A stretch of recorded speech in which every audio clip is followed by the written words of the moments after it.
morning and welcome to my channel Fat to Keto. My friends call me Jelly. I have been on a ketogenic diet for over 2 years, lost 177 pounds. I still have 30 to 50 more to go. During that time, I was stalled a lot, 7 months, 2 months, 3 months. So some people have lost way faster than me, but I had a bunch of stalls. So I get asked a question a lot, is how do you start a ketogenic diet or lifestyle? So that's what this video is going to do. I'm going to explain to you how to start it the most easiest, simplest way. First of all, if you're someone who has midnight cravings and you go crazy searching your cabinets and fridge for the yummy carbs and all the bad foods that are out there, clean them out. Get rid of them. Give them to a friend, give them to a neighbor, give them to a homeless shelter, food bank, whatever. Have your kid eat them all. Because for me, that was one of my biggest issues, and especially in the beginning, is I was a sugar-holic. And it's no joke. Okay, so alcoholics and drug addicts, they search the whole house looking for it. They go crazy, especially at night. And I was having those issues. I no longer have those issues. Sugar can be in my house and I can ignore it.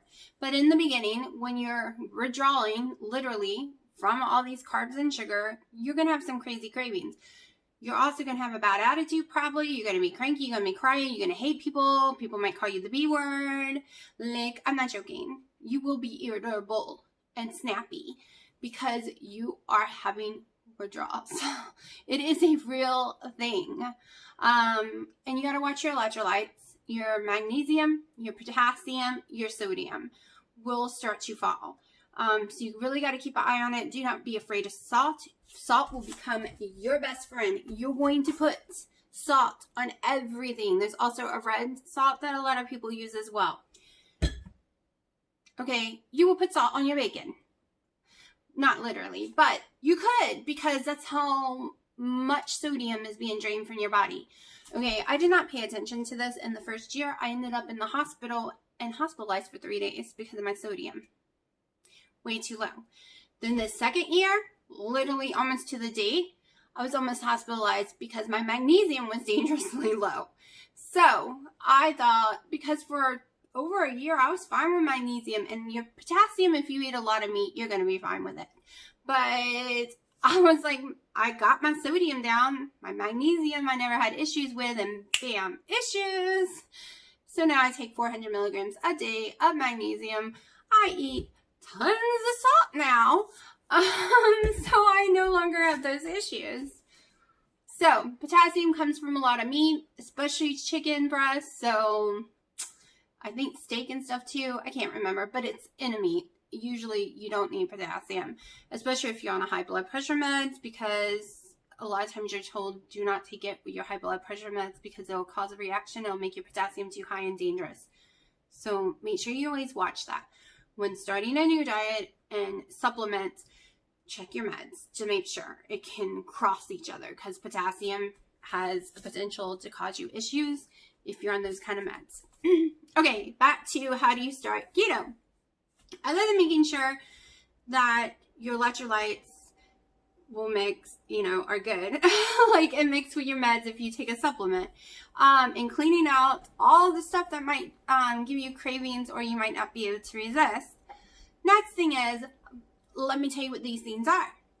Bye-bye sugar. If it has the word sugar in it, real sugar, bye-bye, it's gone. You're breaking up with it. You're also breaking up with flour. So anything with wheat, bye-bye, not your boyfriend, not your girlfriend anymore. You're breaking up with them. Simple. No flour, no wheat. All corn. Sorry, corn. Grapes. Bye-bye, grapes. Bye-bye all fruit, except berries. You can have friends with strawberry, raspberries, blueberries, blackberries. You're good. They're going to be your new friend. That's your new partner in life. Almond flour is okay. If you follow Dr. Westman, no nuts at all. So if you're going keto his way, you will not be eating any kind of nuts. One, it's really hard to control yourself from eating too many, which are very high in calories and very high in carbs if you start eating them. So I said goodbye to nuts. However, lately I've been eating some almond flour. So you can use almond flour, you can use coconut flour, you can use protein powders. You just got to read them to make sure they're low carbs and no sugar. Because like I said, it's bye-bye sugar, bye-bye wheat, bye-bye GMOs if you can afford, because GMOs just are horrible. And if you can afford meat with no growth hormones, no antibiotics, that's the way to go. If you can't, it's okay. If you have to do keto and McDonald's drive-thru, it's okay. You get a McDouble. I don't suggest getting a double cheeseburger because their cheese is fake and each piece of cheese almost has 3 carbs in it. So get a McDouble, 1 piece of cheese, no bread, on lettuce, no ketchup. You can have mustard and mayonnaise. You can have the pickle. In the beginning, go ahead. You can have that little bit of onion. I try not to get the onion now. So there's your McDonald's one. Do not do Wendy's salads. It is actually way too many carbs, even with the grilled chicken. These are things you really got to pay attention to because even vegetables have too many carbs. So you're saying goodbye to most vegetables. I always say the name wrong, so I'm not even going to try to tell you the correct name of the kind of vegetables you can have. I'm going to insert a list and you can read it for yourself, and then we will discuss some of them. Hold on.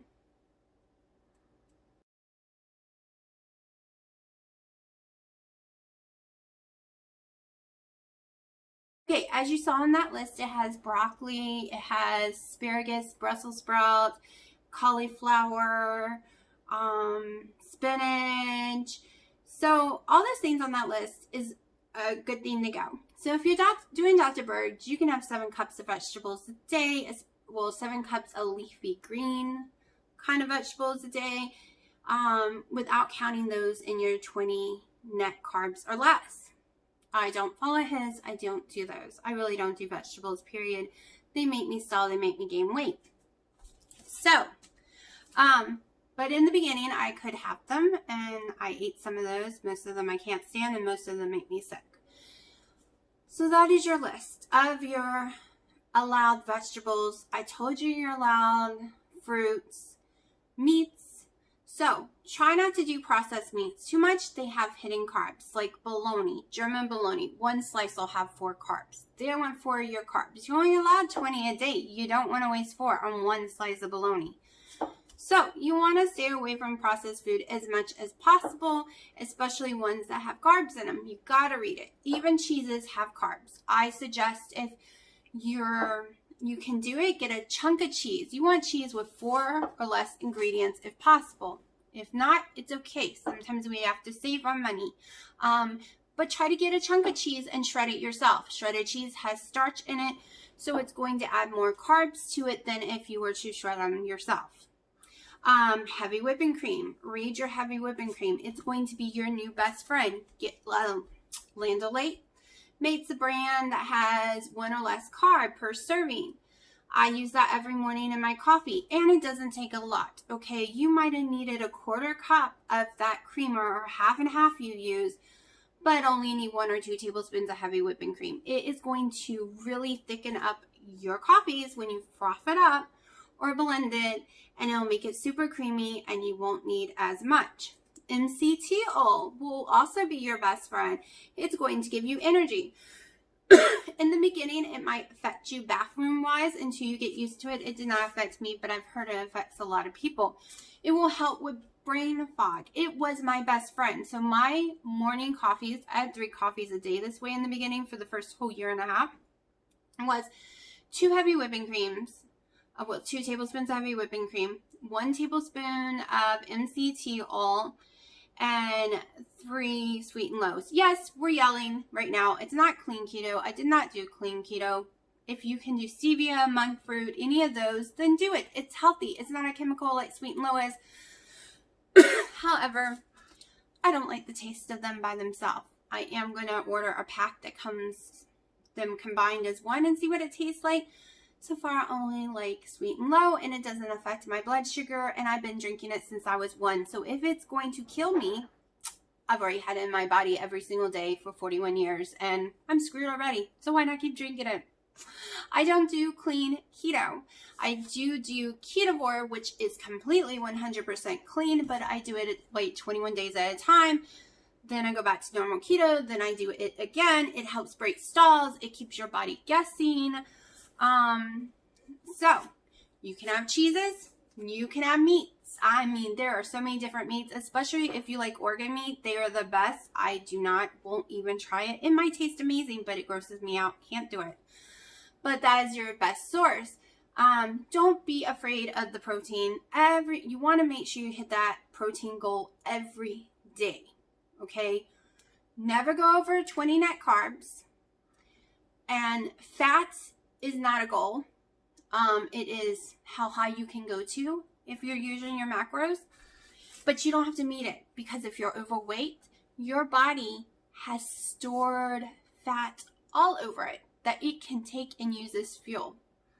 If you're not very active and you're eating on that fat, it's not going to need to tap into all of this, and it's not going to come off. So remember that when you're looking at your macros.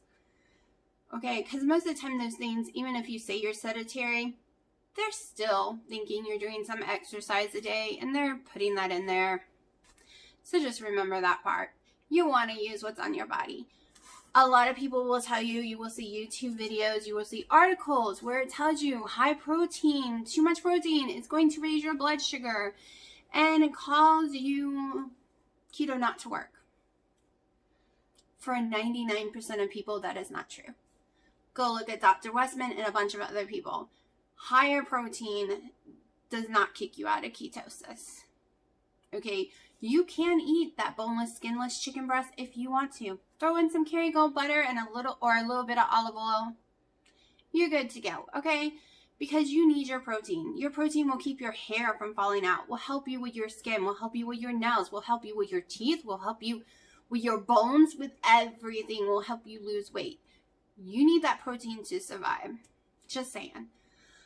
So I've always done a higher protein than it recommends, and I've lost 177 pounds and I feel amazing. The days I do not eat all the protein, I tend to gain weight or stall out bad. So to start keto, it's pretty simple. Break up with your sugar, break up with your wheat habit, break up with most of your vegetables, almost all your fruit, and become best friends with meats, cheeses, real butter like Kerrygold butter, not the fake stuff. You can do the Land O'Lake one as well. It's not as good. You will be able to tell a huge difference once you try Kerrygold butter, but it's still okay. Become friends with heavy whipping cream and bye-bye with your half and creamers. It's really easy. You're really just extracting some things out of your diet. And instead of chips, become best friends with some pork rinds. They have all different kinds. You want to stay away from like most of the buffalo ones and the hot ones. If you read it, it'll have dextro and maltodextrin in it. Okay, those are hidden sugars and MSG. They all can spike your sugar levels and get you out of ketosis. So you want to try to stay away from those. If you have a Costco has an amazing brand. I think it's called 505. It's in a big red bag. It's a chili flavor. Not really, don't taste like chili to me, but it is a little spicy. And I enjoy those. Mac from Walmart. I think it's sold in other places too. That one is a good choice. So instead of chips, you go to pork rinds. And sometimes it just can't be easy. I will show you real fast for people who still want a marinara type sauce. Here is an amazing choice. It is a little pricey, but for half a cup is 4 carbs. This is the lowest and best tasting thing in the world. Like, I'm in love with the taste, and a half a cup is 4 carbs. Okay, So if you can't afford this, you can always get the Walmart brand of pizza sauces and stuff. I think it's 3 carbs a quarter cup. So you can't have nearly as much, and it doesn't taste as well, but it is a very much cheaper option. So there are also substitute for wraps and breads and everything out there you can imagine now. It's just keto friendly stuff is expensive. Okay, like crazy expensive. There are syrups, there are pancakes, there are brownie mixes, there are bread substitutes. Pinterest will become your new best friend. Go get a Pinterest account and look up recipes. Type in whatever kind of thing you're looking for, and it's going to come up, and it will give you a recipe to make it. So you can keep it simple and just do meat, cheese, and like cauliflower or broccoli or asparagus or Brussels sprouts or spinach and mushroom, different things like that. Or you can get all fancy and really get into that asparagus with Parmesan cheese wrapped in bacon, baked in the oven, and all these different kind of things. You have choices. You can make casseroles, homemade fat dough for pizza. I've never made it yet, but there are so many things that you can make, simple or not simple. So starting keto, my suggestion, for the first week and you go into the grocery store, for the first month, don't focus on your calories at all. Don't focus on how much fat you're taking in. Just focus on keeping your net carbs below 20. And a net carb is you take the total carb and you subtract fiber and you subtract any kind of sugar, alcohol, and it gives you the net carb. And you want 20 total for the whole day. Whole day, not per meal, whole day. So keep that in mind when you're doing breakfast, lunch, and dinner. Over time, you will start intermittent fasting naturally. That's when you eat your last meal and eat your next meal. You will see the space become more and more. You do it anyways. You normally eat around 6 or 7. You go to bed. You don't eat breakfast until sometime in the morning. You're already intermittent fasting. It will just become longer over time naturally once your body has adapted to burning ketones instead of carbs. You will get less hungry. I went from 3 meals with a bunch of snacks down to 2 meals and no snacks. Just came naturally. I'm in love with this brand of keto collagen powder. It has 10 protein and collagen and all the yummy stuff. It tastes amazing. I put it in my coffee twice a day. Vanilla for morning, chocolate for night. There are lots of little treats you can come up with. Once you've trained your taste buds to actually taste again, dark chocolate will become amazing. I hated dark chocolate. I only like milk chocolate or white chocolate, period. Would spit out dark chocolate. It was nasty and bitter. Now dark chocolate, it tastes sweet to me, and I cannot stand milk chocolate any longer. I have had a bite recently and did not like it. It tasted fatty, fake, and icky. The texture was bad to me, the taste, and it used to be my favorite. Even my favorite brand I used to love. Now I no longer do. Your taste buds will change over time. Berries will become extremely sweet to you when other people might be saying, ooh, it tastes bitter. And you taste it and be like, oh no, this is crazy sweet. Because everyone's taste buds are messed up from all the MSG, all the sugars, all the chemicals we put in our mouth. And it needs time to heal and become normal again. So, I've made this kind of long, but it is pretty simple. You're just going to subtract some stuff. You're just going to break up with some of your favorite things. And later, like yesterday, I tried a keto brownie for the first time. And I was in love with it. It tasted, in my mind, like a brownie should. It's made with coconut flour, not real flour. It's made with erythritol, which is a fake sugar. Like it's a different form of sugar. So, you just get so used to the new way of eating that stuff that used to would taste bad to you tastes good. I mean, these brownies were so good that my parents liked it, who eat Little Debbie's every single day and are extreme diabetics and are used to all the bad food. They actually loved it and called me because they thought it had more than 3 carbs. They had to make sure again. They thought it was a real brownie with icing. But no, you can still have your cream cheese icing. We're just going to use real butter, and we are going to use sugars like, I'm going to actually show y'all. We're going to use sugars like this. Okay? Stuff like this. And I don't know if this is recording backwards or not. I have the Note 10 and it doesn't always like me. So, and we're going to use Lily's chocolates. Okay. Stuff like this will become your new best friend. In the beginning, I used to keep these on hand because I crave chocolate all the time and would just grab a few all day long. But I haven't had to do that for over a year. Things change in your body. And I also just started recently noticed every time I sat in my chair, I always felt snacky, always felt hungry. And I would fight it. I wouldn't snack or eat. But those were issues I was having. But I learned that we're no longer eating in the chair. We're no longer eating in the living room. The rule is I eat at my kitchen bar only. I don't have a table. It's outside on the porch and it's too nasty to eat out there lately. So I eat at my kitchen bar only. Only place, snacks, whatever I'm eating has to be up there. So that when I'm in my living room and watching TV or on the computer, I'm not triggered of a fake hunger. So that is also something you can do when starting keto. If you're a person who's been watching TV while you eat or sitting in the living room while you eat, designate a new location. And that location is the only place that you eat at.